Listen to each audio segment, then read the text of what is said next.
En algún momento entre 2019 y 2020, alguien entró a una mansión en Ponce, Puerto Rico, con una orden judicial y una lista de bienes a inventariar.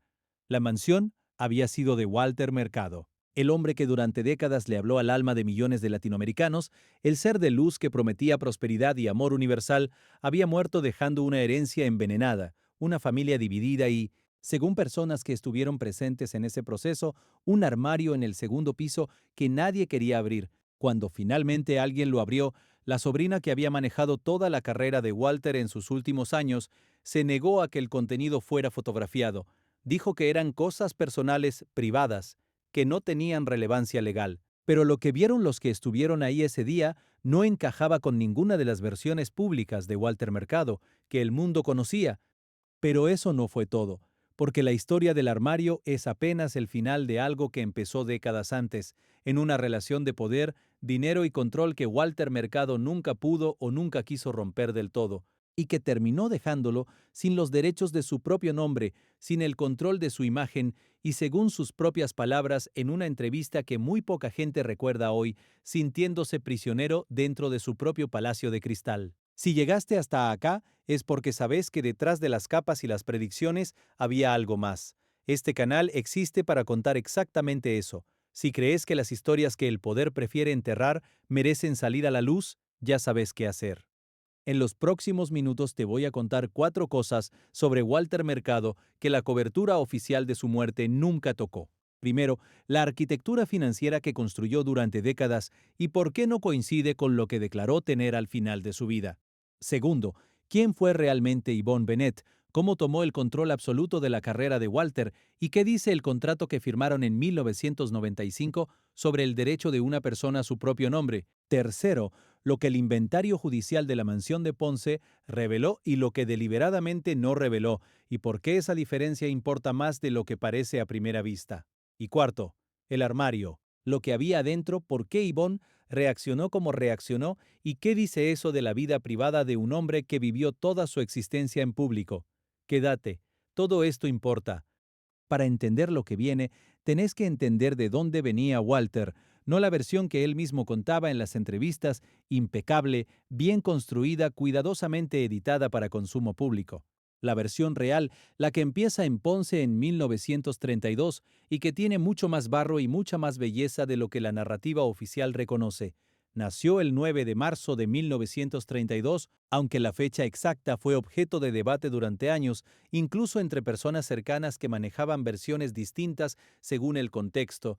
Esa es la que figura en los documentos oficiales. Se llamaba Walter Mercado Salinas y desde muy chico fue distinto de una manera que en la Puerto Rico de los años 40 no tenía nombre fácil ni categoría social disponible. En una sociedad con reglas muy claras sobre cómo debía comportarse un hombre, Walter usaba flores, colores, movimientos, una gestualidad que sus vecinos no sabían cómo clasificar y que su familia tampoco sabía bien cómo manejar. No era rebeldía política, era simplemente quién era, y en ese contexto, eso era suficiente para hacer la vida complicada. Pero había algo en Walter que era imposible ignorar independientemente de lo que uno pensara de sus maneras. Una presencia, una capacidad para entrar a un cuarto y hacer que todas las miradas fueran hacia él sin que pareciera buscarlo activamente. Los que lo conocieron de joven hablan de eso de manera consistente. Algo en Walter que funcionaba antes de que abriera la boca, que operaba en un nivel difícil de describir con precisión, pero que era completamente real y que las personas en su entorno percibían de manera inmediata. Estudió teatro y actuación, trabajó en producciones locales durante los 50 y en telenovelas puertorriqueñas durante los 60. Era actor, no astrólogo. No había en su formación ni en su trayectoria temprana nada que apuntara hacia donde terminaría llegando. La astrología llegó casi por accidente, o eso contaba él, y con Walter siempre había que tomar la distancia justa entre lo que contaba y lo que había pasado, porque era un narrador extraordinario de su propia vida, y los narradores extraordinarios siempre mejoran un poco la historia que cuentan. En 1969, según su versión, apareció en un programa de televisión en Puerto Rico para una actuación y terminó improvisando una predicción para el público. La respuesta fue inmediata y contundente. El teléfono del canal colapsó, la gente quería más, quería escuchar esa voz, quería mirar esos ojos que prometían que el universo tenía un plan y que ese plan era benevolente. Y Walter entendió algo esa noche que muy pocos artistas entienden en toda su carrera. Había encontrado el formato exacto donde todas sus habilidades funcionaban juntas como una sola cosa: la presencia escénica, la voz, el vestuario, la capacidad de conectar emocionalmente con alguien a quien no conocía de nada. Durante los años 70 y 80, construyó una audiencia en Puerto Rico y el Caribe que no tenía comparación real con ningún otro comunicador de su tipo. Pero el salto verdadero llegó con Telemundo a principios de los 90. De repente, Walter Mercado no era el astrólogo de Puerto Rico, era el astrólogo de toda América Latina. De Miami a Buenos Aires, de Ciudad de México a Caracas, millones de personas organizaban su mañana en torno a sus predicciones. El rating de sus segmentos en los noticieros llegó a superar al del noticiero mismo en varios mercados. Eso no es exageración periodística. Está documentado en los archivos de Telemundo y en los análisis de audiencia de la época. Y con ese rating llegó el dinero, mucho dinero. Y acá es donde la historia pública de Walter Mercado empieza a tener agujeros que se hacen más grandes cuanto más de cerca los mirás. La narrativa construida alrededor de él siempre fue la del ser espiritual que no le interesaba lo material, el hombre de luz que vivía rodeado de belleza porque la belleza era espiritual, no porque fuera rico en el sentido convencional. Pero los números dicen otra cosa. En la cima de su popularidad durante los 90, Walter generaba ingresos que los especialistas en medios estimaban en varios millones de dólares anuales, sumando presentaciones en vivo, derechos de imagen, líneas de productos, libros publicados en múltiples idiomas y participación en programas de televisión en toda América Latina y en el mercado hispano de Estados Unidos, que para esa época era uno de los mercados publicitarios de mayor crecimiento en el continente. La mansión de Ponce no era un retiro modesto ni una expresión de austeridad espiritual.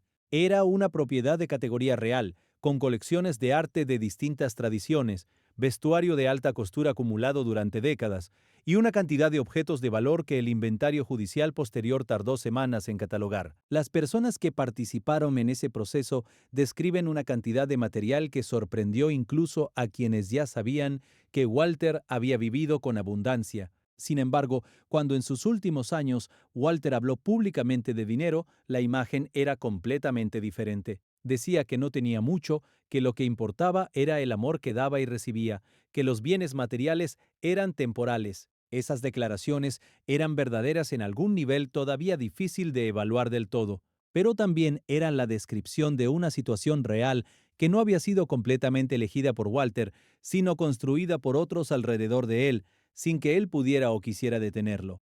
Para entender la distancia entre esos dos relatos, hay que entender a Yvonne Bennett y hay que entenderla bien, sin caricatura, porque la historia real es más compleja y más oscura que la versión simple de la sobrina mala. Yvonne Bennett era sobrina de Walter.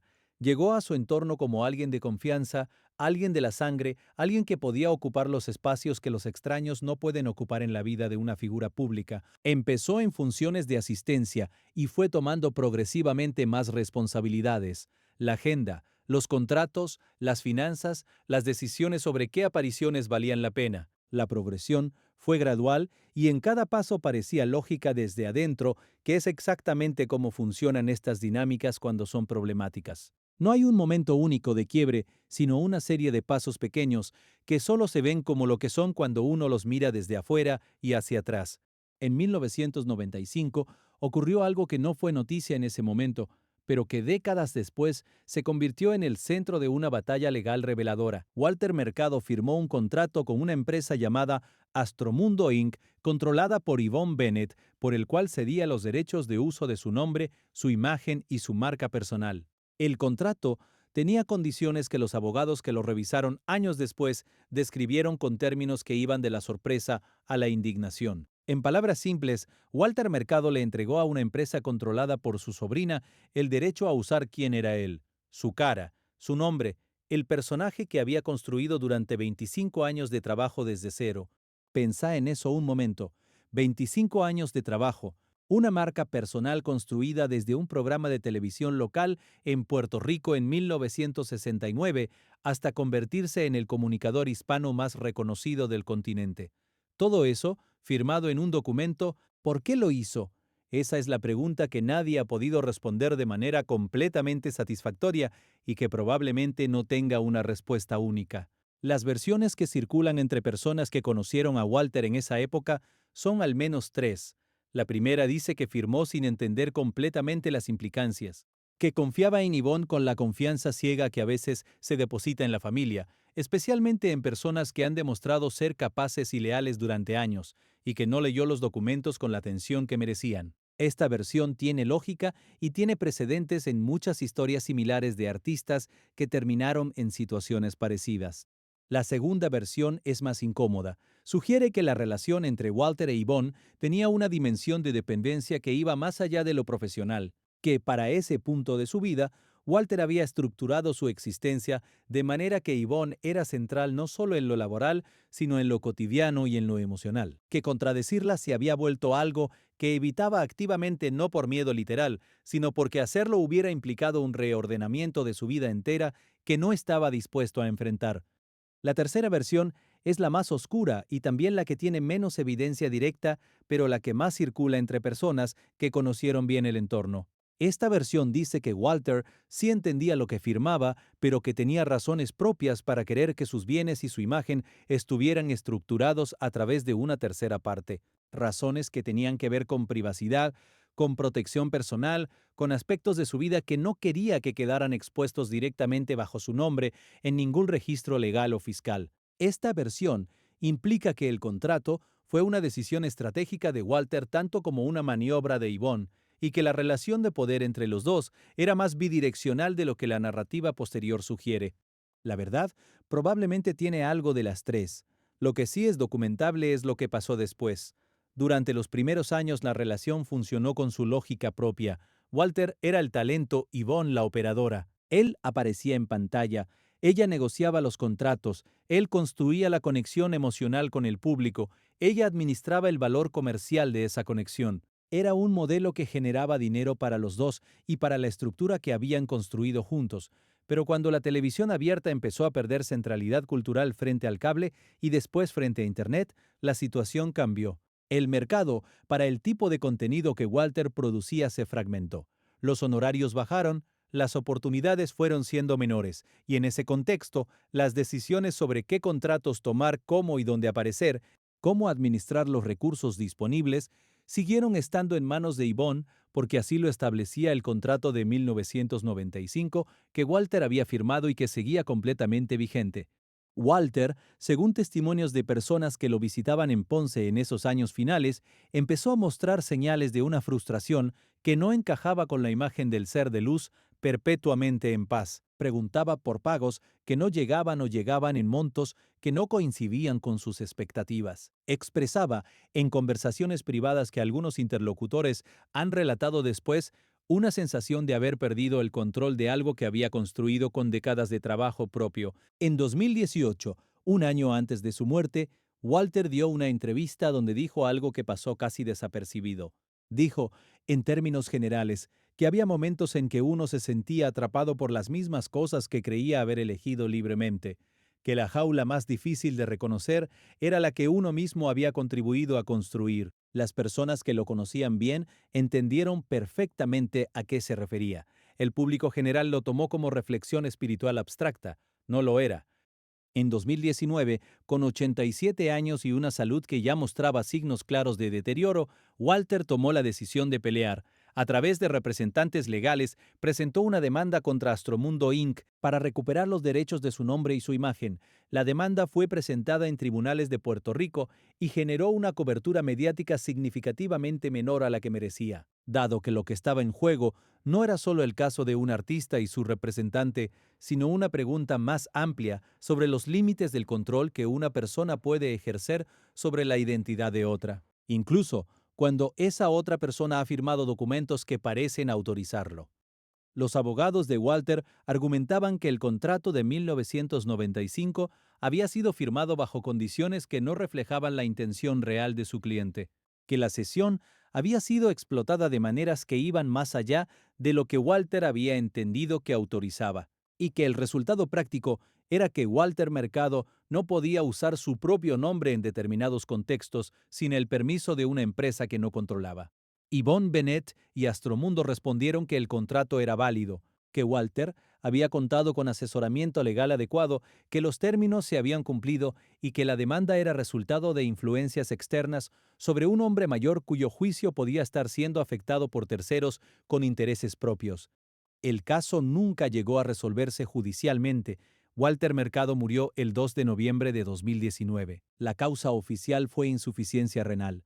La cobertura mediática de su muerte fue masiva y completamente desconectada de la batalla legal que había estado librando en sus últimos meses de vida. El mundo lloró a Walter Mercado sin saber que Walter Mercado estaba peleando en los tribunales para que el mundo pudiera seguir usando su nombre, para un segundo antes de lo que viene. Porque la muerte de Walter no cerró la historia, en cierto sentido la abrió de una manera que nadie en su entorno había anticipado completamente. Cuando alguien muere con una situación legal activa y una herencia compleja, el proceso que sigue tiene una lógica propia que no siempre respeta las narrativas que las familias quieren preservar. Los tribunales no se interesan por la marca, se interesan por los bienes, los contratos, los derechos y las obligaciones. Y en el caso de Walter Mercado, ese proceso incluyó el inventario judicial de la mansión de Ponce, una propiedad que era al mismo tiempo su hogar, su taller de trabajo, su archivo personal y su colección de vida acumulada durante más de medio siglo. Los que participaron en ese proceso describen una casa que era exactamente lo que uno esperaría de Walter Mercado y al mismo tiempo algo completamente distinto. Los salones principales eran lo que sus apariciones televisivas habían mostrado al mundo, un universo de capas, colores, objetos de arte de distintas tradiciones, cristales, estatuas, flores artificiales de calidad suficientemente alta como para simular un jardín permanente que nunca se marchitaba, la estética del exceso controlado. Todo tenía un lugar, todo comunicaba algo, todo era parte de la construcción de un personaje que Walter había dedicado décadas a perfeccionar hasta convertirlo en algo simultáneamente producto comercial y expresión genuina de quien era. Pero había otras partes de la casa que no formaban parte de ningún recorrido autorizado. Las habitaciones privadas de Walter contaban una historia más personal, más densa, más contradictoria con la imagen de ligereza y desapego que el personaje público proyectaba. Había documentos, correspondencia acumulada durante décadas, organizada con un cuidado que sugería decisiones deliberadas sobre qué guardar y cómo. Había objetos que conectaban con periodos de su vida que nunca habían aparecido en ninguna biografía autorizada. Había capas de una vida privada que había coexistido durante décadas con la vida pública más visible del espectáculo latino, sin que las dos jamás se tocaran de manera visible hacia afuera. Y después estaba el armario. El armario con llave estaba en el segundo piso, en una habitación claramente diferenciada del resto del espacio. No era el único área de acceso restringido, pero fue la que concentró más tensión durante el proceso de inventario. Cuando los responsables del relevamiento llegaron a ese punto, Yvonne Bennett, que había acompañado el proceso, intervino directamente. Su argumento era que el contenido eran pertenencias estrictamente personales de Walter, sin relevancia para ningún proceso legal activo, y que fotografiarlas e incorporarlas al inventario formal sería una violación de la privacidad de un hombre que había muerto y que tenía el mismo derecho a la intimidad que cualquier persona, independientemente de cuánto de su vida había compartido con el público. La discusión que siguió fue tensa pero breve. El marco legal era claro. La decisión final no era de Yvonne. El armario fue abierto. Lo que había adentro fue visto por las personas presentes, pero no fue fotografiado de manera sistemática y su contenido no quedó registrado en los documentos judiciales con el mismo nivel de detalle que el resto del inventario. Esa asimetría en el registro es en sí misma un dato que habla. Lo que las personas presentes describen con la precisión que permite un testimonio no corroborado por documentación pública es que el armario contenía correspondencia personal de volumen considerable, cartas organizadas con un método que sugería preservación intencional, fotografías de periodos y personas que no formaban parte del archivo público de Walter y, según al menos una persona que estuvo presente, objetos que sugerían relaciones afectivas que Walter había mantenido a lo largo de su vida con una discreción absoluta y sostenida. Relaciones que nunca habían emergido en ningún registro público, ni en rumores ni en investigaciones periodísticas de ningún tipo.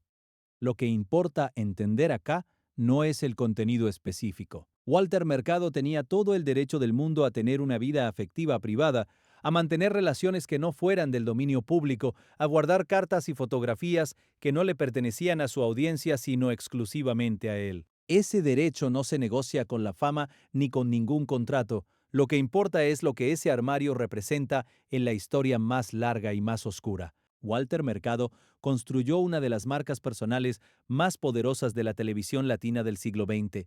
Lo hizo siendo exactamente quien era, sin disculparse y sin explicarse, en una época y en mercados donde eso tenía un costo real y concreto.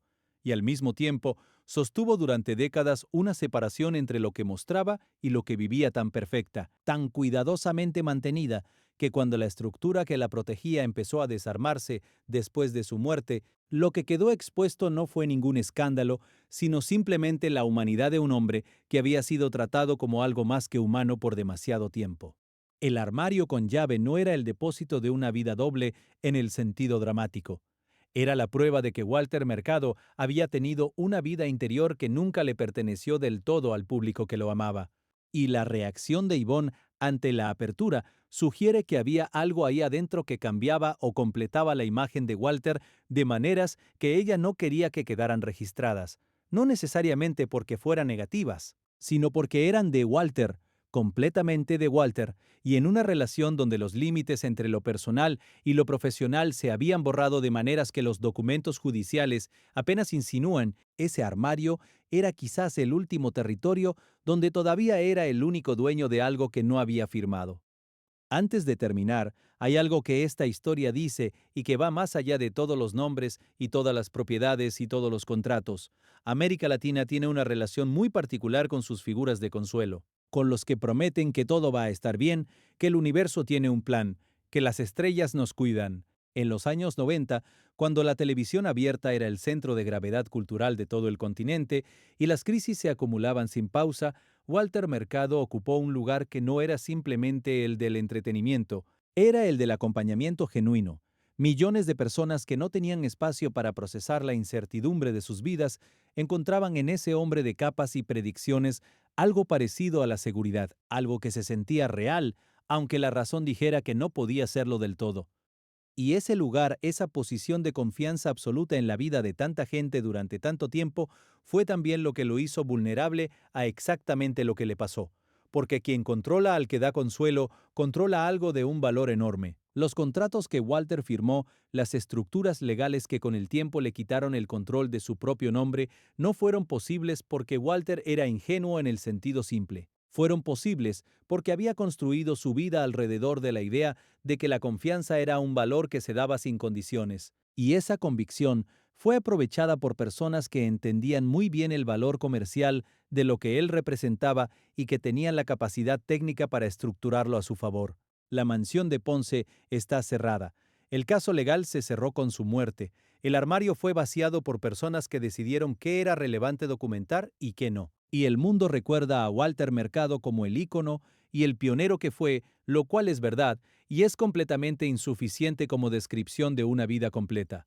Fue también un hombre al que le quitaron el control de su propio nombre mientras vivía, que murió en medio de una batalla legal para recuperar lo que nunca llegó a resolverse, que guardó en un armario con llave las partes de su vida que nunca quiso negociar con nadie y que al final tampoco pudo proteger del todo, y que hasta el último momento siguió siendo, para millones de personas que nunca lo conocieron realmente, el hombre que les decía que el universo conspiraba a su favor. Eso también es una forma de soledad, y merece ser nombrada.